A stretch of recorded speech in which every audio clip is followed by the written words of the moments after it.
Mother's Day coming up, I'm going to show you a real simple chocolate truffle recipe you can do at home with 3 simple ingredients. Dark chocolate, a good quality dark chocolate, some butter, some cream, and if you want to jazz it up, you can add a little bit of vanilla, some alcohol if you want to put a little bit of that zest into the truffle.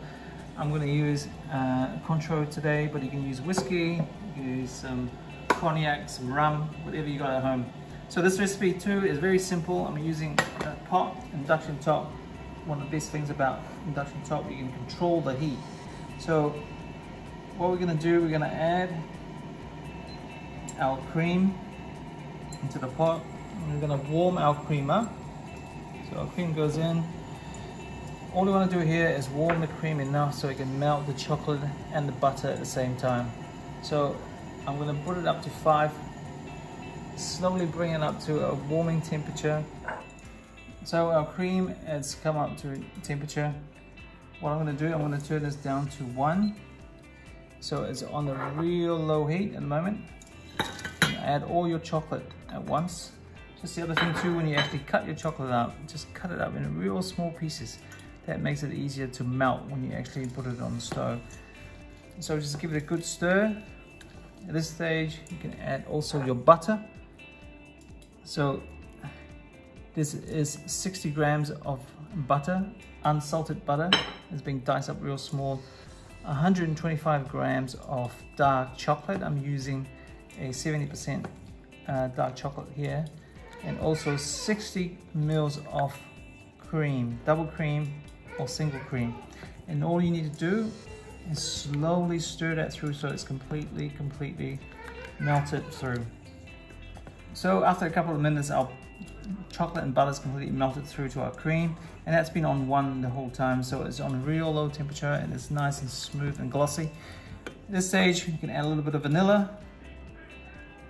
And also, I'm going to add a little bit of Cointreau into this, and with this, probably will take around about 25 mils or a teaspoon of Cointreau. So you're going to add your alcohol now. You want to mix that through, and then the next thing we're going to do, we're going to put it into a bowl, cover it, leave it in the fridge for a couple of hours before we take it out, and then we roll it up. So it's been in the fridge for a couple of hours now. So what I do, I take it out, I give it a spoon, and I'll mix it through while it's still soft and pliable.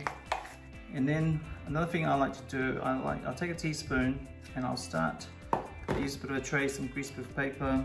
Take a teaspoon and I weigh out roughly like rough shapes. You want to get it as round, well not as round, but just little nuggets, maybe 15 to 18 grams each.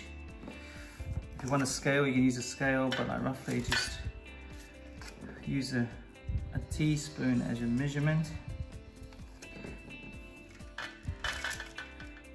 And just keep repeating the process.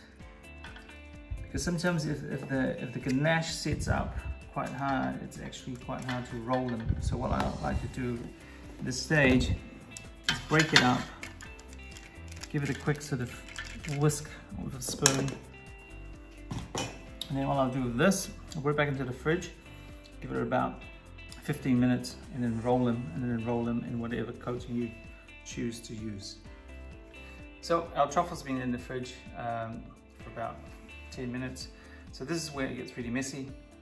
You know, if you're going to use a little bit of cocoa, classically used cocoa, just get a little bowl, probably a cup of cocoa powder in there. And what I like to do here, if you want to wear some gloves at home, absolutely fine. But I just like to get a little bit of cocoa on my hands like this. Just makes the handling a little bit easier. So what do? You roll it real quickly. If your hands gets a bit, because your hands are a little bit warm, so the ganache tends to melt real quickly, so you got to work real quickly through this stage. And I always find that having a cocoa handy, so you can just dust your hands, makes the process a little bit easier. So once you've done that process, then you can put it through the cocoa themselves. give it a quick nice shake like that.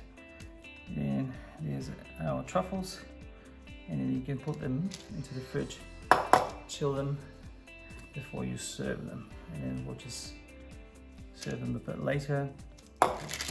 But very important to work real quickly through this process so your ganache doesn't completely melt. And then time to serve. So our truffles be in the fridge for 15 minutes. So just before you serve them at home, maybe you make them the day before, just take them out for about 5 minutes before you serve them, just to give it a little, take the chill off a little bit. So at home, you can simply put them into a bowl, a plate. But you know, if you have some of these in your pantry, some chocolate sprinkles, or some desiccated coconut, or even some chocolate nuts, just, you know, jazz it up a little bit. And I will just place them in there. And even you can use, you know, even the cocoa, just use a little bit of cocoa, and then serve them that way. You don't have to actually do it this way, but feel free to be creative and have fun making them. Enjoy it.